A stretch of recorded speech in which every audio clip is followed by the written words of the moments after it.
If you'd like to support 1,000 Words, head over to our Patreon, and for a few pounds a month, you'll get extra footage, behind the scenes, exclusive interviews, painting tutorials, time lapses, and a whole load of other stuff.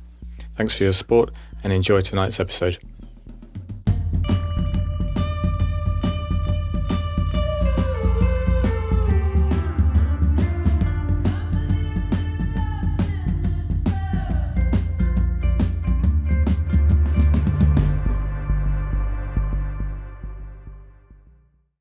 The first protest I went to in September 2020, I thought that I was running down Charing Cross Road and to Trafalgar Square, and I thought I'd missed it. I'm going to be late, and there's going to be about 10 people and their dog in the square. And I came in, it was chock-a-block. You couldn't get in, so there was that. And I thought, yeah, this is my crowd, you know.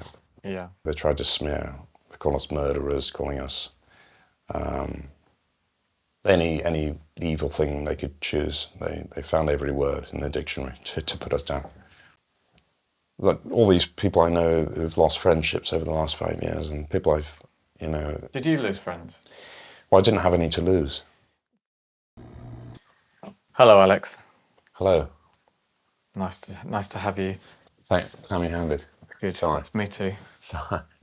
It's the jumper that's done it. It's a sandy special.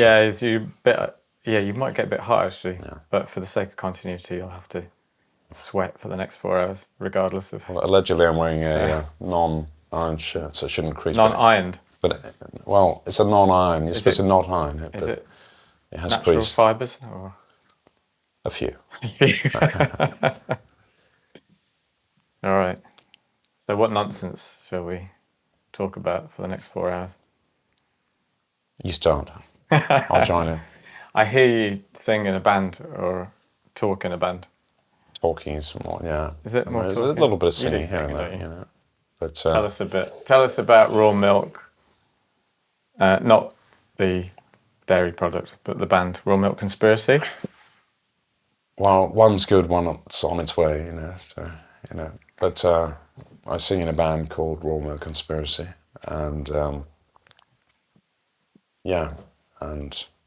How did you all get together?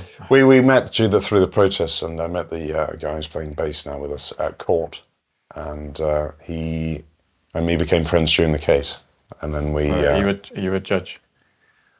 I wish. No, he was. We got felt the rough side of the law during the protests, and we got caught up in the legal system, and so it came from there really. But we. Being in those courtrooms is sort of living in someone else's shoes, so it's you get very close. And I had seen him on protests many times, but we're sort of waving friends, and then we became went out for a few beers, and became sort of. We had a musical interest as well as a freedom interest, so it was sort of crossover there. It was, and it's become. Made a little EP last year, and it's been performing that. But I'm much less. So English, aren't we? Much less of a little performer. EP. Well, We're so self-deprecating. It was meant to be an album, but it was. Okay, but it will be. We'll be making something this year. But I'm much less of a performer than you are. You're all right. We're talking about you now, Alex. Sorry. So how did tell us about the court case and the the origins of that, the hummus episode. And the hummus. Potential 5 years in prison. You almost escaped. Amazing. Is that right? Was it 5 Up years? to 5 years in prison was the punishment available. So. Another peaceful protest, criminally invaded. To retaliate, we didn't need to be persuaded. A lovely afternoon ended too soon, wrecked by those supposed to serve, protect. What was the so I, in retaliation, I sort of threw as a sort of bugger off thing, a sort of nothing much, as sort of it was my prop as well, because that was my industry, working in hospitality. So I walked over a hummus pot, which I didn't bring, and I threw it in the general direction of the Met, and.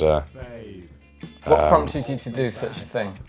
I'm a homicidal maniac. just the accumulation of their violence towards us. Right, So okay. it was my prop because the hospitality, catering hospitality industry had really been decimated. You know, it had been really been flattened.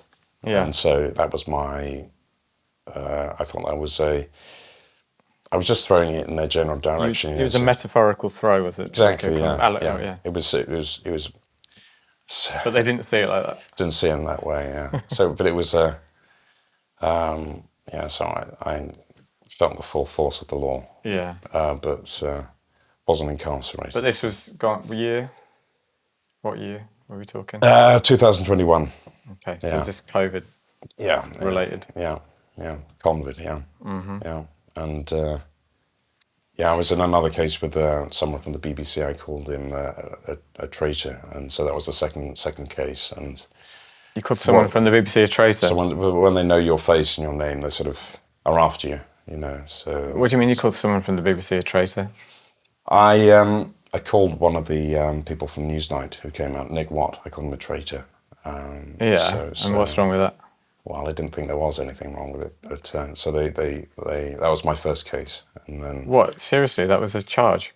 Calling someone a traitor is a criminal. I got a Section 4A alarm and distress case for that, and then I got a violent disorder for the hummus, which didn't hit anybody.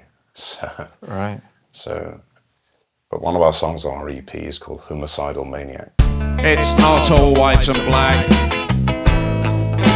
We all crack, particularly when under attack. I'm a homicidal maniac. I'm a homicidal maniac. Sandy, don't hold me back. I'm a homicidal maniac.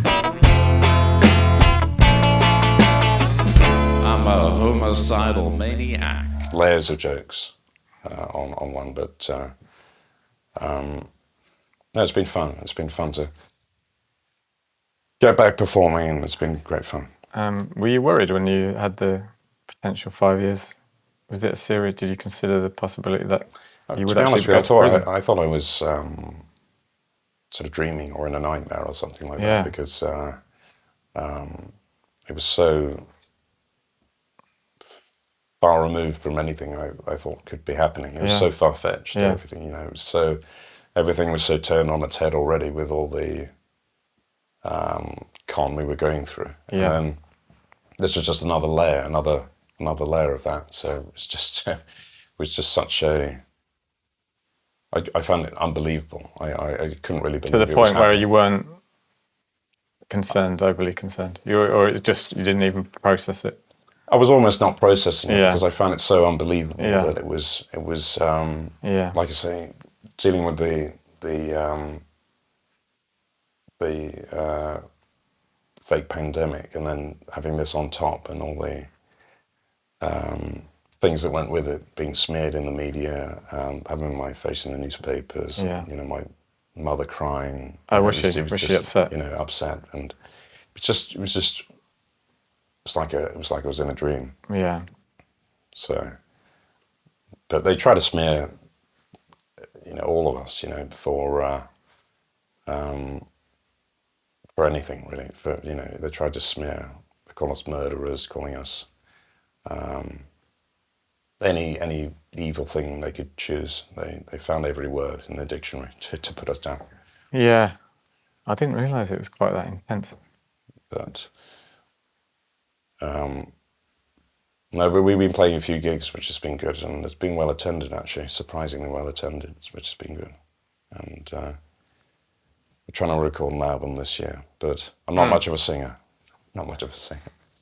It's going to be a reoccurring theme, isn't it? You putting yourself I wanted down. to throw a few covers in, but it'd been having a few arguments. You don't want to do covers. Because we got That's for losers. We got a few different tastes in the band, so we always come to blows about playing which cover. How have you got different tastes? I'm much more of a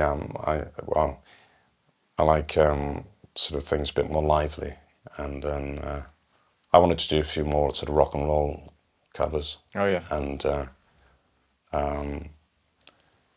just to keep things ticking over, keep things more lively, you know. But yeah, I think covers are. I mean, we started out doing covers, and people sort of, I'm sure we've had people comment like, "Oh, we're just a covers band," but back in the day, most bands started out doing covers. It was kind of it's just what you did, because that's like an audience.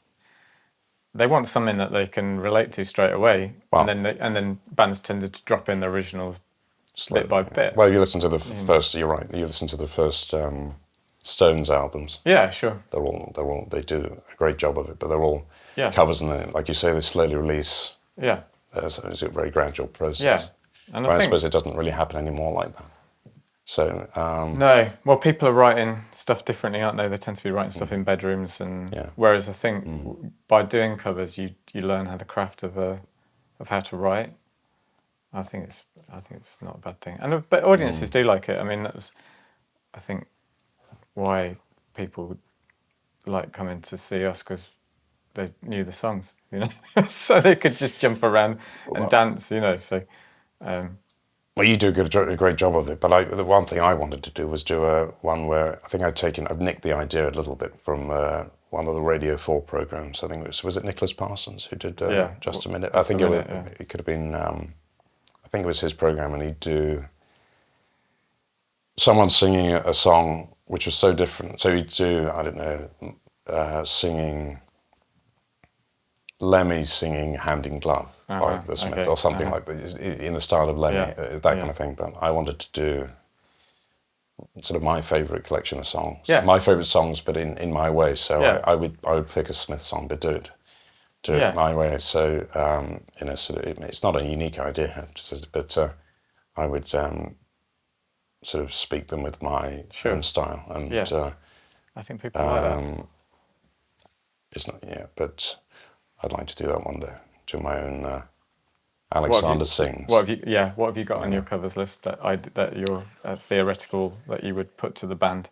I would do. I've got to be a Smiths one. Got to be a Stones one. Mm-hmm. What would I do?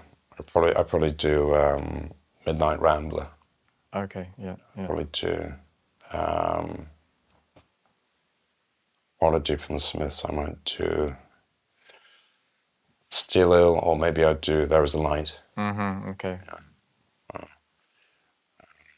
Probably do something by the Dolls, the New York Dolls. Okay. Maybe Personality Crisis, or Human Being, maybe. Mm-hmm. I never listened to the New York Dolls much.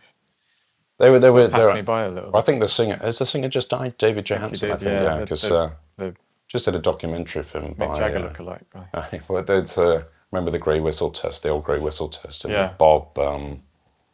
Whispering Bob. Whispering Bob, he famously said mock rock as they went off stage, so he's really? very dismissive about their performance. Oh, okay. So it's enraging the Dolls fans across it. But Morrissey was a massive Dolls fan. He was, wasn't he? So I suppose it's shows you how you the people who get you into something are often nothing like you, because Morrissey and Dolls are so separate. You wouldn't think. So you wouldn't have thought he could be a motivation. All my favourite frontmen are strutters. Right. And then completely the opposite of me. I'm rather self-conscious and things like that. So it's a complete like Jagger or David Johansen, or I think he's a great frontman as well. Lux Interior from the Cramps. Iggy Pop. Yeah. They're all strutters, completely devoid of. Well, they seem devoid of. They don't have this self-restraint, and but that's the thing, what your people who get you into something or get you excited about something, and not necessarily. You can only be yourself, I suppose. Absolutely, so I think that's where people go wrong, isn't it? They try and imitation, like you say. I'm not sure. Yeah, like the imitation thing is after a while you get found out. It's like if you live with somebody, you know who they are. Yeah. So they can maintain it for a few days or something, but they always reveal themselves. Apart from Oasis, who managed to pull it off for about 30 years. There are a few exceptions, They're reforming, aren't they? Yes. Yeah. Yeah, it took me... Were you a fan? No, I'd never liked Oasis. I kind of always just thought I hated the guitar sound. Do you think it's a bit derivative or? Well, it was always derivative, but I just hated, sonically, I hated that sound. I hated that kind of mushy guitar sound. Yeah. It just drove me nuts. That's the main complaint I hear. It's sort of one thing distorted, cranked up. So yeah. I remember a similar accusation. Bill Bailey, the comedian, did a funny one about U2. I think he was playing Riding on a Donkey or something like that. And he distorted it to such a level. He was doing something about those massive bands, you know. Yeah. And he was saying if you have enough distortion, anything sounds great. Yeah, well, it's true. That's we work that out when you're about 12, don't you? Pick up the guitar. And you just, but... Do you play an instrument? Used to play the saxophone very badly, that's rather right. badly, but Yeah. I became I was trying to saturated with it. Recruit you for Victorious, wasn't I? I wish. You could I would come back for that. I would definitely come back for that. But yeah, that would be an honour. But I was never really... You could join the brass section with Vicky. Yeah. You could double up, yeah. So what have you got? You got a trumpet, a trombone? Just a trumpet, that's it. Okay. We've just got trumpet, so yeah, sax, we keep saying. Because we do that Madness one, don't we? Oh, yeah. Night Boat to Cairo. Oh, yes, yeah. A bit of sax in there. Yeah. Okay. I'd be... Booked you in. Where's your next gig? Where are you next playing at a festival? We've got Sounds Beautiful, which you're doing, and Hope. You're doing Hope, aren't you? Hope Festival. Do you have hope? I do, I have a lot of hope. I do have a lot of hope. For... yeah, it's been difficult getting over the last few years, and especially when I see all these people who used to be, like all these people I know who've lost friendships over the last 5 years, and people I've, Did you lose friends? Well, I didn't have any to lose. Same. No, same really. But was that because you're not very likeable? Yes. Or is it because you were already like an outcast? It's a mixture of all. It's a mixture of all the negative things you can think about. A recluse, an outcast. I know that isn't the case. I'm joking. A beggar. What I really mean is, were you sort of on the path to some extent, and had sort of lost faith in mainstream public opinion, and therefore found it difficult to sort of relate to people? Yeah, I'm just projecting my own sort of thing. No, I think we're all in the same boat. Absolutely, yeah. I mean, so that was... Because some people, it was like a switch, wasn't it? They had lots of friends, and then they kind of saw through the whole thing, and it was a painful divorce. All those people, I was someone with very little at the time anyway, so I didn't have much to lose in that regard. Yeah. But, I didn't have, a business, a group of friends, really. I didn't have much to lose. But, even my relationship with my parents and all that stuff, it was completely deteriorated over it, not just because I was arrested, but it was just... I didn't realise how brainwashed people were. I just didn't understand that I understood that people were getting their information from mainstream media, newspapers, television, and BBC, but I didn't really understand how deep-rooted it was, and how literally people wouldn't see the other side of the story. I didn't realise how you could show them...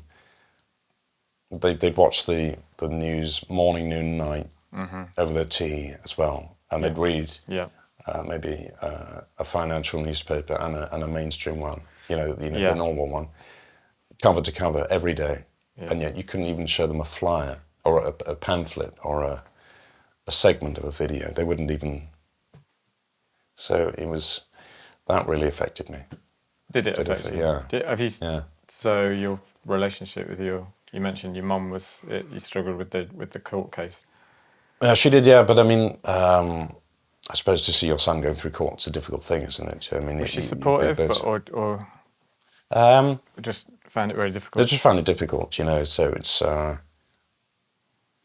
figures of authority again, it goes back to that thing. It's a difficult thing for some people to...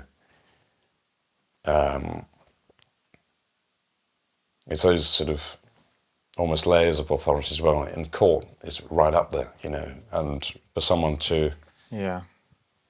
it's like the assumption is you must have done something wrong Okay. because you're in court almost, and you have to see it's that thing where, and also in the mainstream media, trial by media, you know, you're guilty before you've even reached open the door of the court. So it's that assumption of you'd hope your friends and family would not fall for that.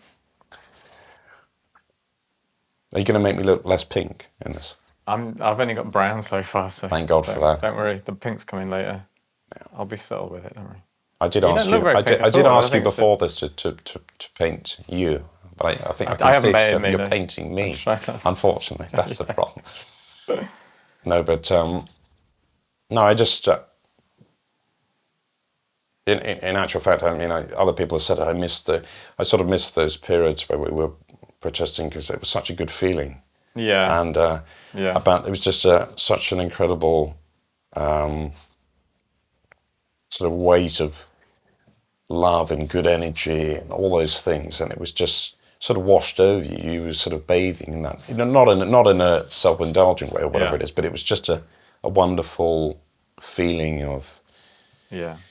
The first protest I went to in September 2020, I thought that I was running down Charing Cross Road and to Trafalgar Square, and I thought I'd missed it. I'm going to be late, and there's going to be about 10 people and their dog in the square. And I came in, it was chock-a-block. You couldn't get in, so there was that. And I thought, yeah, this is my crowd, you know.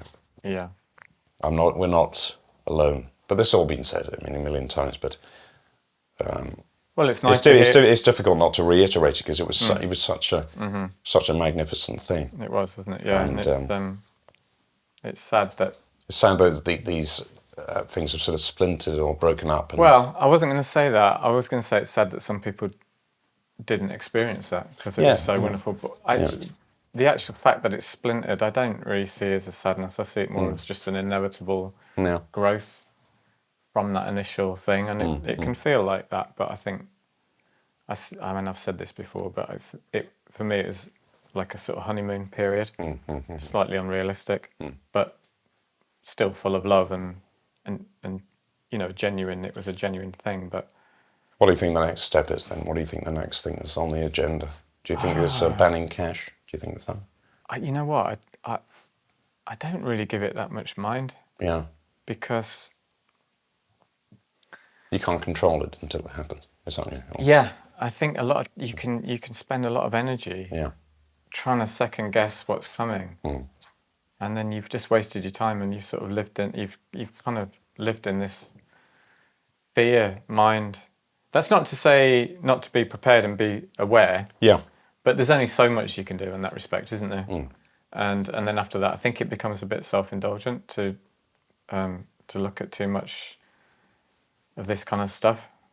I wanted to ask you a question because when I said mask, actually you said mask, I said mask. So you must be from somewhere up north.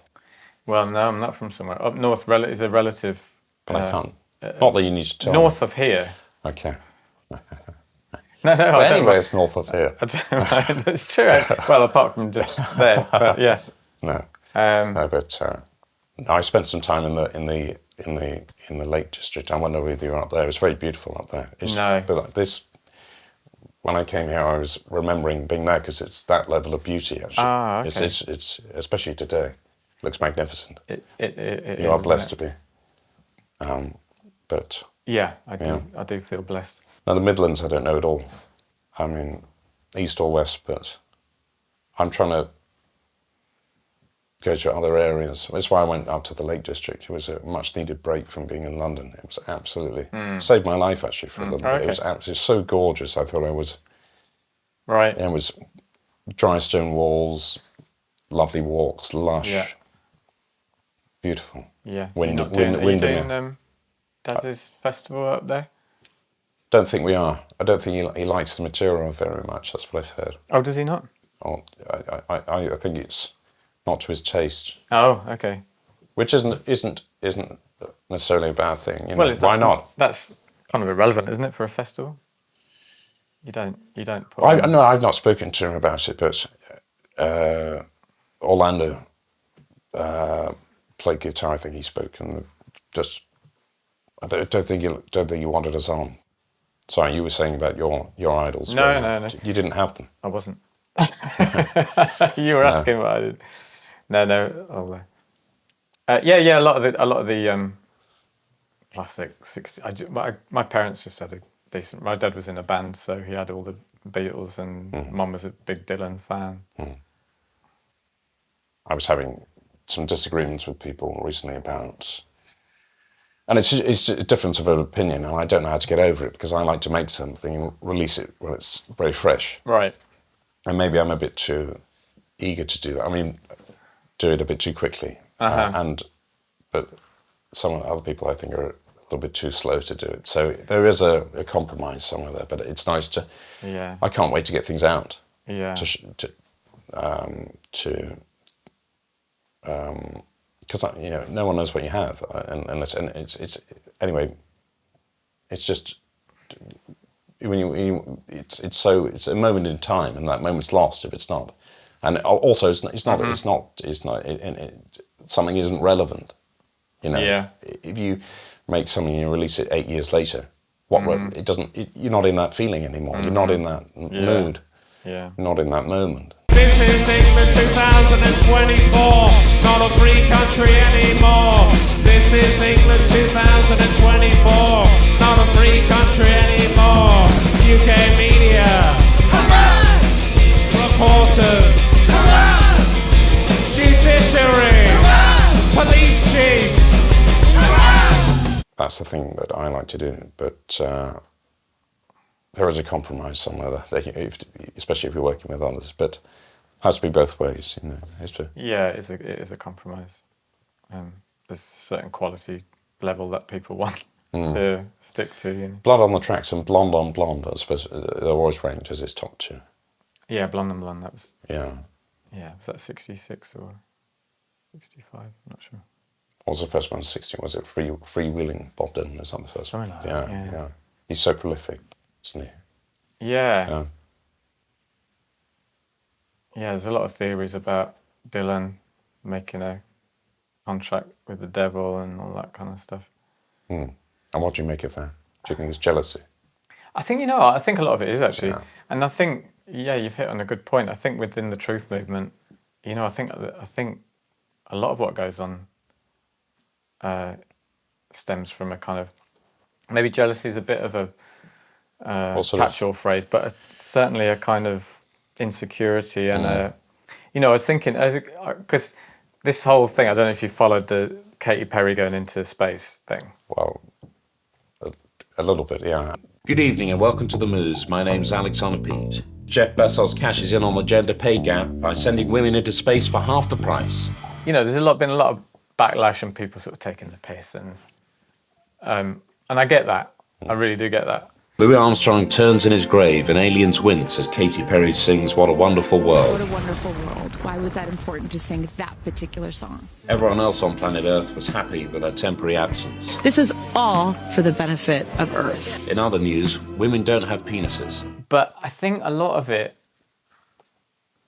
stems from a kind of almost a petulant, childish rejection rather than a considered what's actually going on here. It's a bit like, these bunch of, I'm so disinterested. I'm not even going to believe you. Like in a playground, you just go, no, you just didn't even go. And because I did a post and I said, look, I don't know whether they went or not in this penis-shaped rocket.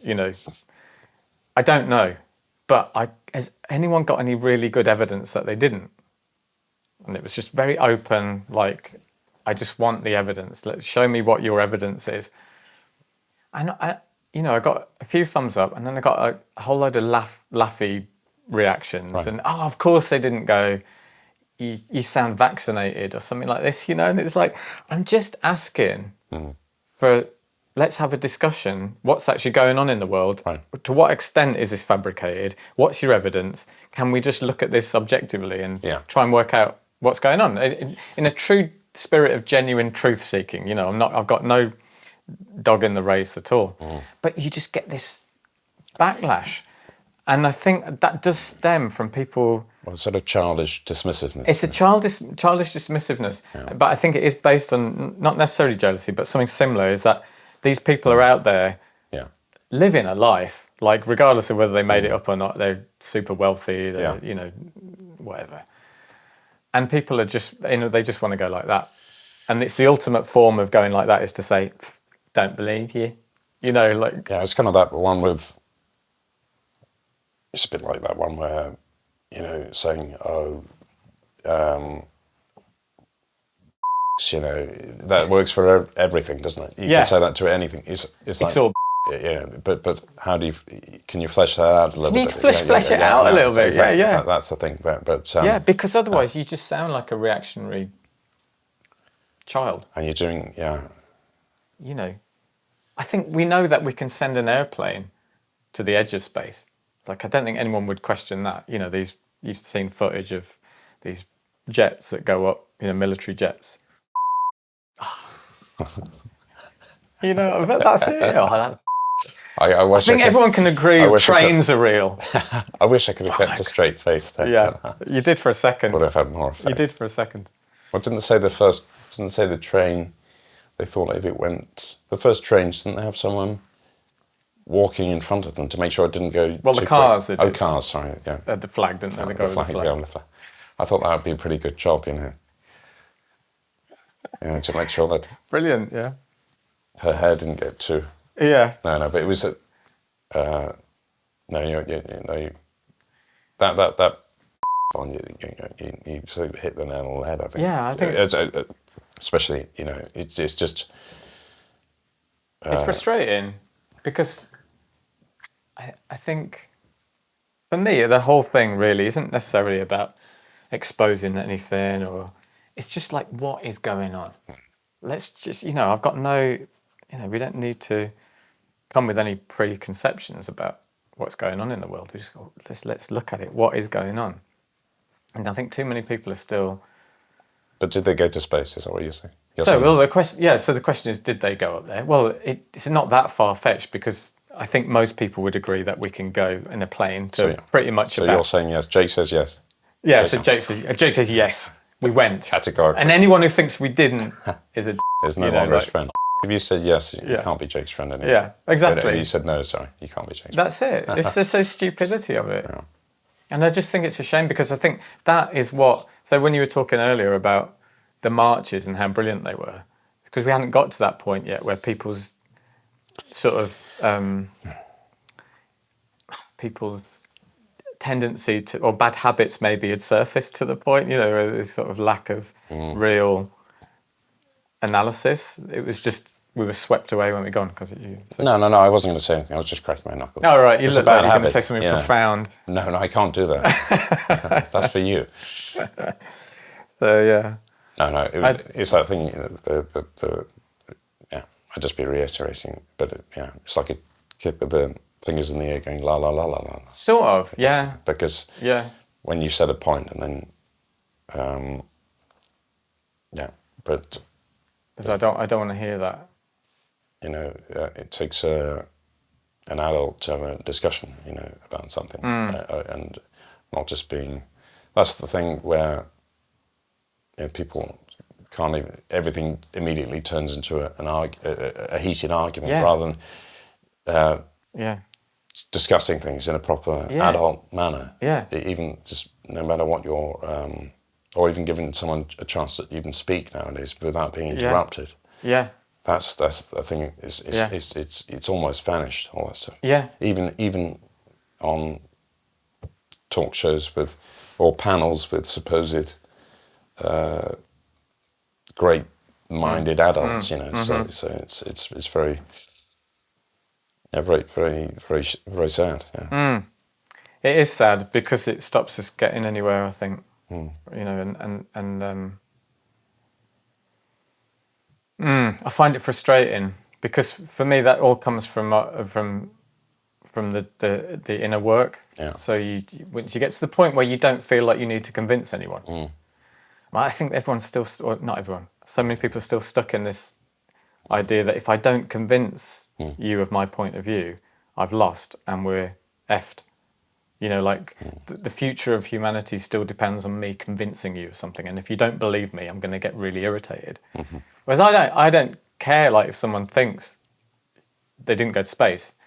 I'm not bothered whether they think that, but I'm bothered that they think it without evidence. But, you know, because that's what it doesn't need to be that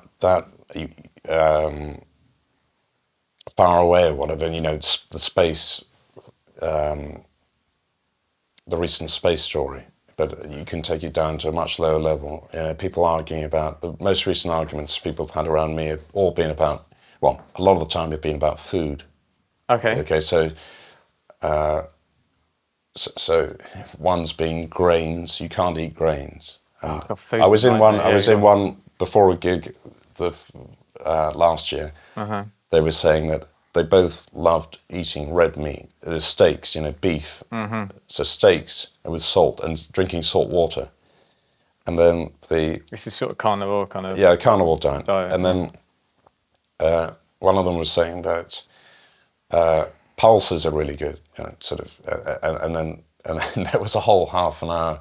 I wouldn't say, you know, coming to blows, but a complete disagreement over pulses. And then I was thinking, okay, so maybe how has this happened? You know, what's and then you know, but much more extreme versions than that. Sort of, they can't all be right. You know, someone's saying you must have a vegan diet. Someone says you must just eat meat, and someone says you must, and they're all. I mean, they can be very heated actually. Very heated. And these are people I've been campaigning with for the past 5 years, 4.5 years, and you think that, okay, so. Yeah. Well, that's an interesting example because food. I'm saying food because it's, you know, where are we without food, and you know, and all the farmers stuff recently as well, which I attended a couple of those protests, but no, it's just it was quite shocking to me that these people sort of wouldn't give an inch. Wouldn't even, you know, on that thing, wouldn't even listen to each other about those things, and it was so adamant that they were right on this issue. But you know, it just was mad to me that these were the same people that I've been sort of almost falling in love with over the past few years. You know, so, and they're doing the same thing as. The thing, you know, they're doing that blanket thing. Yeah, that has inflexible thinking, which we've been trying to, which would campaigning. Exactly. So, exactly. But the food was the first. I think that's the first level. That argument with food. The food one, though. So I sort of get that because there's a kind of moral element. So with the vegans. I can sort of understand the passion because if they genuinely have come to the belief. No, I'm not a vegan. Sorry to interrupt, but I was just saying that it seemed less the vegan argument was the thing. Of course, morality came into it, of course, it seemed to be the argument that they were just arguing about on health grounds. Okay. So, but of course, that. Well, but I agree. No. I mean, absolutely. I mean. It was just about health. I mean, I was just bringing it down from sort of going from here to here, you know, and all the stuff in between. Because it's a great example because I didn't know whether it was a good analogy to draw because it was so far from, you know, what we're talking about. But I was just trying to bring it down to base level. I think it's exactly spot on because it shows how everything ends up in this kind of strange conflict, and people are so inflexible and. I mean, my girlfriend's a baker. Yeah. And she's also a great knitter. Thank you, Sandy, for this lovely. Yeah. And her bread is so different from anything I've ever had. It really fills me up. It's delicious. But I was having after a day before a gig, we were practicing, and then we went for a few beers, and we were having an argument about grains and a discussion. I don't know enough about it, so I was just. But around the table there was this. It was becoming more and more heated, and it was just about bread, and then it went on to sort of grains and ale and all that stuff and all the things that come from it, and but yeah, just what unbudgeable, because they said bread and water is the very beginning, so it was funny that we were arguing about sort of back to that point, but I think it's about identifying with the external world, isn't it? So you create your identity based on this understanding that you have, and then if it's challenged, because you're so attached to that identity, you just struggle. But then there's a similar thing to what we're saying, but it goes back to the point about people's foundations with authority figures, like or authority organisations like the police, the mainstream media. They don't do anything wrong. They whatever they do is correct. The High Court judges, their ruling can't be be corrupted, and all that kind of stuff. So it's a similar thing. But I'm just reiterating it. I'm just going over it. But it is. Yeah, well, there's that as well, isn't there? There's the extent to which people need still some kind of authority to tell them. So even if it's an alternative authority like Joe Rogan or whoever it might be, or you get attached to this voice that it's hard for a lot of people to say, oh, actually, I think so and so might be wrong about that. Yeah. And the opposite is, oh, they're a shill. So it's like, no, they might just be wrong about that thing. Can we just be a little bit more? Sort of fluid in our thinking rather than everything's so black and white. It's slightly frustrating. I think what it is, I can't remember who I said this to. Tess, I think because I've got a friend who comes out with some stuff which within the truth circles people take issue with. She's a little bit more. She's just more nuanced in her thought, and then she gets a lot of anger. And I do think it is to do with tribal thinking, and that people are scared if they're going to lose a member of the tribe, so then they lash out. Yeah, it's almost like a rejection feeling. Yeah. So, oh, you're not one of us, and then it highlights the fact that maybe they're not so secure about their beliefs anyway. So it's all right when everyone's just going, oh yeah, they think they went to space, did they? Ho ho, and everyone's like, you're just playing along with the joke, But if someone goes, well, I don't know, maybe they did. It's like you break that spell, you break the fun, like everyone just sort of, they're kind of in joke, and people don't like that. I find it, So yeah, it's a funny old situation at the moment, I think. I'm getting more and more convinced people are getting caught in a second matrix. That keeps coming to me, that everyone's just getting caught in another second matrix where they just believe in stuff in the same way that people who believe the Guardian, I didn't even understand the first. I didn't understand what was going on. I did. I know. But it was very well explained by Keanu Reeves. Yeah. No. Matrix Reloaded is the second Matrix. Thing. I've not seen it, actually.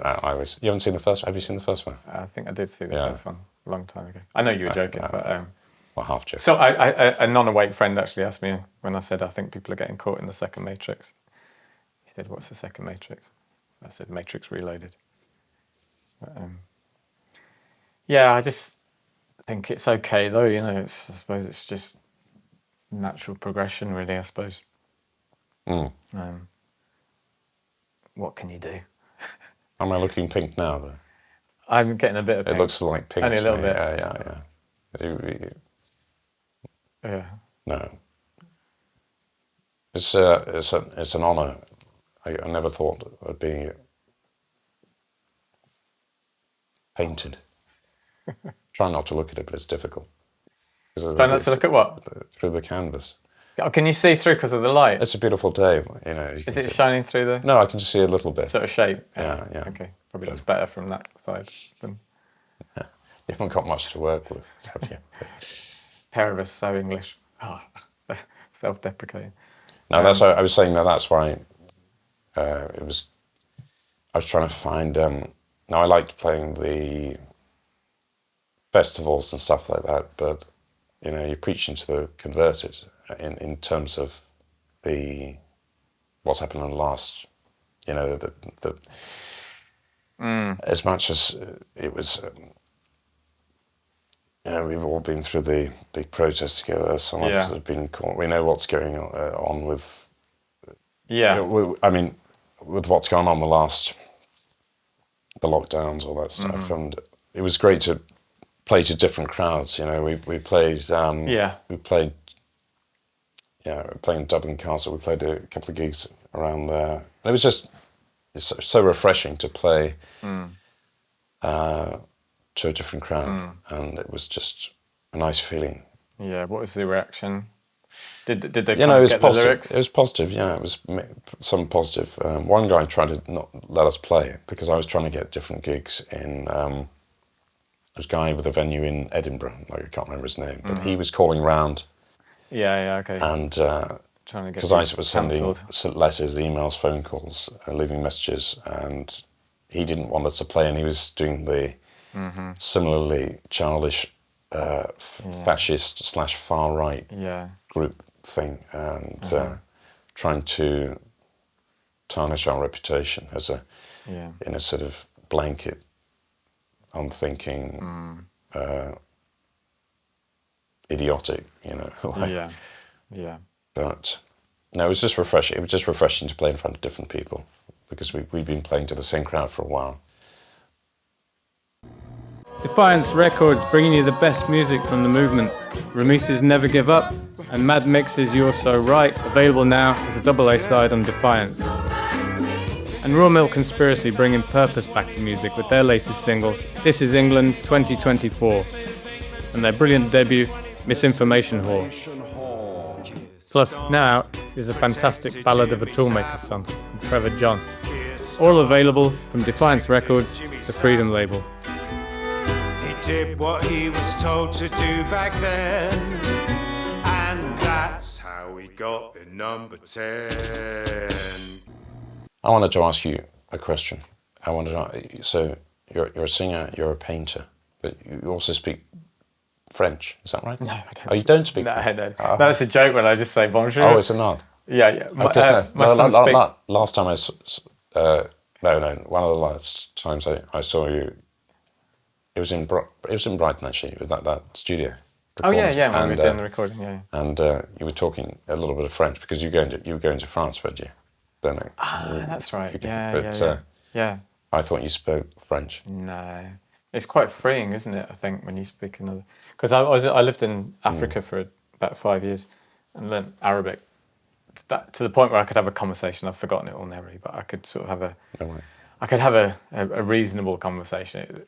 At least I thought I could. I don't know what I sounded like. Probably sounded like a madman. But they speak French in Africa today as well. But it depends where you are. Yeah, I was in Sudan, so it wasn't French colony. They didn't speak French. Oh, I see.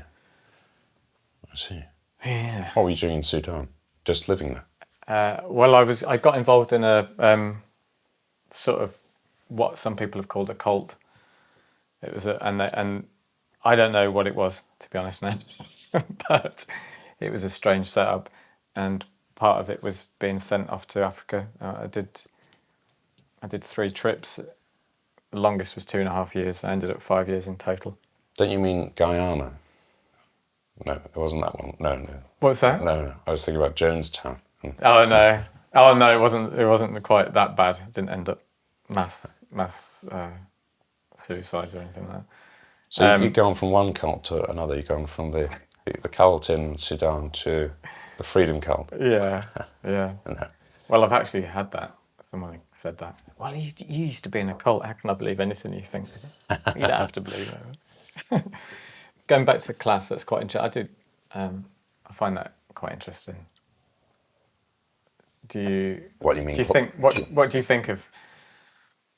Do you mean class or class? I mean class. Yeah. It's quite an interesting topic, isn't it? Because I think it's more ingrained in our consciousness than we often think. Well, I mean, Do you feel like that? well, every time I think about class, or class, I think about the John Cleese, Right. one where he's, Yeah. but that one, which is, Oh, the Ronnie Corbett, isn't it? John Cleese is and Ronnie the- Corbett's the, Yeah. and then I think about the one where they're saying, they're trying to sort of outdo themselves. It's Monty Python as well, isn't it? When they're saying, I'm not a big fan of Monty Python actually, but isn't it? No, I'm not. When there was the two clips, the one where they're all trying to outdo how working class they are, because they say that When I was a lad, yeah, I lived in box at Cider you Road. lived in a box, you lucky. Yeah. That one, and then I think it's something like that, because it goes back to that thing about losing one's accent or something, or making something up, or we all are in different moods and we can come across differently in different moods and things like that. But Well, what's interesting is that you've picked two examples from the 60s, because I think then it was it was more clear cut, and it was quite a part of the consciousness. I think people were aware, after the Second World War, and the middle class sort of became more affluent. So I think it was very much part of the conversation, and then over the last 30, 40 years, it's become less so, and we've become, I suppose, more Americanized, where theoretically we don't care, but in a way I still find it still fascinating, because I think it's still there underneath, and I think we don't quite. Well, someone said to me in America, sorry to correct you. No, go on. Someone said in America that it was more based along money lines. It's just wealth, isn't it? How wealthy you are, basically. So they say, the rich kids of Park Avenue or something like that, or the rich kids of Southern California or something like that. But it's not, but here it's, someone can be struggling financially and they'll still say, you posh. Yeah, totally. I've got friends like that who are like in a council. So it's not about wealth. It's still coming from somewhere. Yeah. Somewhere else, but someone in a beaten up Volvo or something like that, on a jumper with holes in, is sort of earning 10 grand a year or something, and they'll say, you posh. Yeah. Totally. Totally. Often when I mean, someone threw me a few punches once, but it was very, because of how I sounded, but it was very untypical. I haven't encountered it quite that much. I've had a few jokes about it, but banter or something, I hate that word too. Banter, but so passive aggressive, isn't it? But yeah, in a pub in the East End, I went in for a few drinks to watch the football when I liked football, and I was having a nice chat to someone at the bar, and someone came in, and this guy and his brother came in, and this guy and one of the younger brother had a girlfriend. I don't know whether it was to try and impress his girlfriend or whatever, but he punched me on the bar. It started out as a joke, and then he was sort of. Oh, right. Yeah. But anyway, it was one of those things where, what are you doing in my pub, kind of thing. You shouldn't be here. This is a working class pub. What about other things you like to do apart from painting and singing? What do you like to do? You like to how do you spend your time? Arguing about flat Earth. So yeah. It seems to be a thing. But again, it's not because I'm bothered about the shape of the Earth. I just find the whole psychology of that kind of cult quite fascinating. And I do call it a cult because I think it is a cult. What, the people thinking the Earth is flat? Yeah. Or telling you it's flat? Yeah. Yeah, I mean, there's not necessarily that. I've got friends who would probably call themselves flat earthers, but they're not. I wouldn't say they're in a cult. I think they've just been misled. But there are definitely people who are in a cult in that world. I met a guy called Dave, Flat Earth Dave, in Dave Weiss, American guy. I don't think I know. No. Yeah, you wouldn't unless you sort of. I've seen some Have you watched any of the... daytime television things, and then there was someone in the who was in the freedom movement. I went on. I was at my mother's flat. It was a few years ago, and I was just going around for a cup of coffee, and I was flicking through. She's got Netflix, so I was flicking through that because she doesn't have a normal television anymore. Yeah. Or it was Netflix, and I don't know how it threw it up, but his face was on the advert, and I'm not going to say who it was, but and then I didn't realise he was. So I watched a bit of that documentary, but I think, and then I tried to catch some other things, and he was on daytime sort of as it. I didn't realise how. It's one of those. How insidious. It's one of those arguments. It's hard to resolve. It's one of those ones where it's a bit like a yes/no thing. Well, it's fairly easy to resolve if people use critical logic. Well, but they don't. So it isn't hard. It's one of those to resolve. No, but it's one of those turns into. I'm going to really annoy people there. I don't usually say that. It turns into one of those. Turns into one of those. Always ends up that one. I always find it ends up as a schoolboy argument when they end up saying yes, no, yes, no, yes, no. Totally. Yeah. So, and it's like playing tennis. Yeah. So it's and then it starts up again just like that. Yeah. That one is like that. Always ends up like that. Yeah, it does. Very rarely you get to actually follow one point through to its natural conclusion, because it's always, oh yeah, but you think blah blah blah. Like I say, it's not this subject at hand. It's people's inability to just discuss rationally and calmly. Can you teach me some Arabic? Just a little bit. How do I say? How can I say? Thank you for painting me. Oh God knows! Is that too much? I wouldn't know painting. I didn't have to say painting. How can I say? Oh, hang on! I could say thanks for the picture or something. How can I say thanks? Okay, how can I say thank? How can I say thanks for the experience? Something like that. No, is it too much? It was colloquial. Okay. When I was there, it was over 20 years ago, and I haven't spoken it since, so it's just gone really. How did you find it out living there then? So it was. Were you well received? Turn left at Egypt. Turn left at Egypt. Well, interesting Sudan, because generally the people are very happy in a weird way. That's not to excuse, what they're having to go through, but they really find the best of that situation, and there's very little self-indulgence, and there's very little wallowing, and they have a genuine kind of faith, whatever that means. It's a Muslim country, but it kind of works for them. I don't know. I don't know what to think really about. My experience of Islam isn't negative, but it's a small little glimpse, and it's one particular culture, and that isn't indicative of what's going on in the rest of the world necessarily. I mean, there were, it's part of their culture to, if you're a guest, you get treated like a king. They're just so welcoming. One of the lines in the song is you gave me the rice that for which your children prayed, because they did.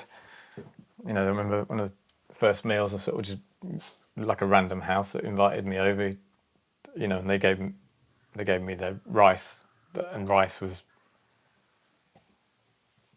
you know, like a big thing. They wouldn't eat rice, you know, but they bought this rice.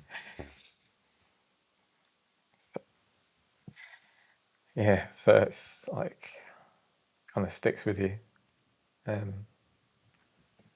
You know, and the kids were eating just some crap. You know, some sorghum or something, some leftover. So, and it wasn't like that they were trying to curry favour. You never felt that. It wasn't like, oh, they're doing that because they want to show off, or they want to, you know, the wealthy Westerners come so we can ingratiate ourselves with him. It was so just you just knew how natural it was for them to do that. And like you were saying earlier about you couldn't say no because it'd be really offensive. Yes, yeah, you know? yeah. So, Yeah. do you get called a Christian band? Based on people wearing I just crosses. wondered if you do get called a Christian band, because we did, and I never really knew why. I haven't heard that. Right. Okay. We were called fascist, far right, scum. You know, the normal things. I'm not quite sure. Well, the two are kind of increasingly being. I said that before with the guy from Edinburgh writing to venues trying to ban us, and he was calling us race. I think he certainly, I think, far right, not. But he was really hammering those ones home. But that's the easiest criticism in the world, to say someone's a. So as soon as you say they're fascists, and then everyone thinks about secondary school history class and Hitler, and you're done for. You're done for. So, yeah. So, well, that's what. So, but funnily enough, none of the venues. The venue, I think he called 2 venues we played at, and they completely ignored him. So we saw right through. Right through. We're saying so clearly. Good. People have a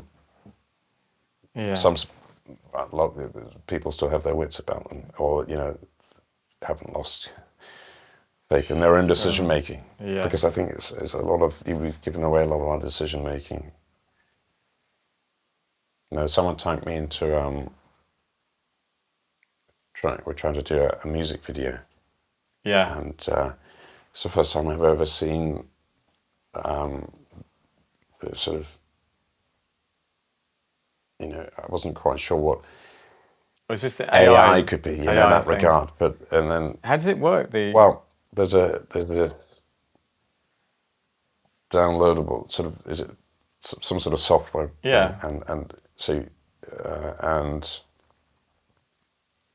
it finds anything, or as much as it can find from going, but it's almost instant. It's not quite instantaneous, but it's very quick. Oh, right. So you could put in your name, and it found an image, a photograph of me, which it was referencing that, but it was putting me in a film-like scenario. So it was essentially, it mixed me, I think, with some action. So I think it was my face on Matt Damon's body. Okay. And then it was rather. Yeah. Was he clothed? He was clothed, yeah. But they'd taken my photograph, but it was his sort of physique. Right. His kind of everything but his. So it was him in my clothes with my face. Okay. If you see what I mean. So it's very disconcerting. Yeah. So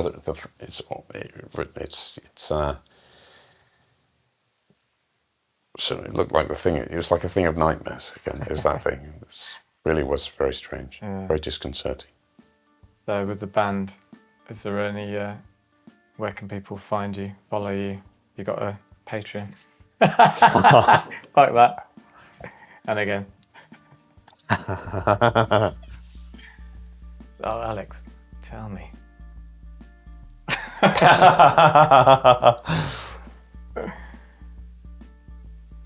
Actually, we got this Patreon. Oh, yeah. And, tell us about the Patreon. you can have him laughing. It's quite good. Go on, tell us about the Patreon. Yeah, well, we've just formed the Patreon account, so it's subscription of a very reasonable. Was it $4.49 a month? Who knows? But it's very reasonable. £49 a month. About that. And £449 a month. And for that, you get absolutely no content. Yeah. You just get a phone. So you get a phone call with you. You get a phone call from me and Mystic Meg. Yeah. On your birthday and at Christmas. Right, I think I'm done for now anyway. I'll work on it a bit more. Just edit out everything I've said and everything will be all right. You got me in my awkward pose, not smiling. There you go. That is me, yeah, unfortunately. I'm quite pleased with that. That's good.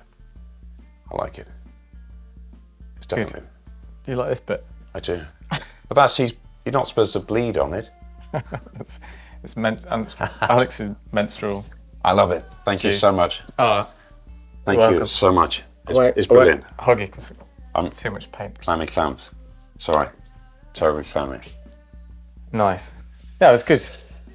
I'm sweating like a sweaty man. Take your jumper off now. In this jumper, I'm sweating profusely.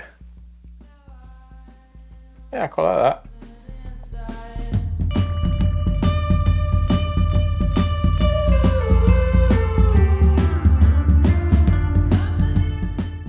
If you'd like to buy signed prints of any of the paintings from the series, you can go to jakefern.com or go to jakefern.co.uk to see my personal work. You can message me about the possibility of commissioning a portrait for yourself or a loved one. We also have Righteous Brothers work available in unlimited and limited edition prints. Perfect for anyone who wants the world to know what they think about what's going on.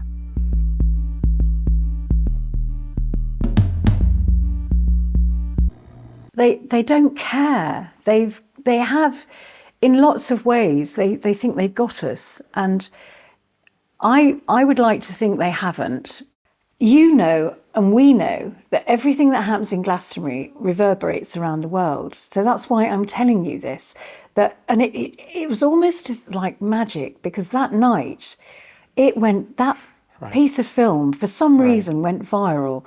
Yeah, we all have the right to look at ourselves and then do a U-turn if you want to. The more knowledge you get. If you'd like to see the full unedited interview with Alexander Peat from Raw Milk Conspiracy, head over to the Patreon page where you'll see lots of other goodies and you'll be supporting our work for only a small amount per month.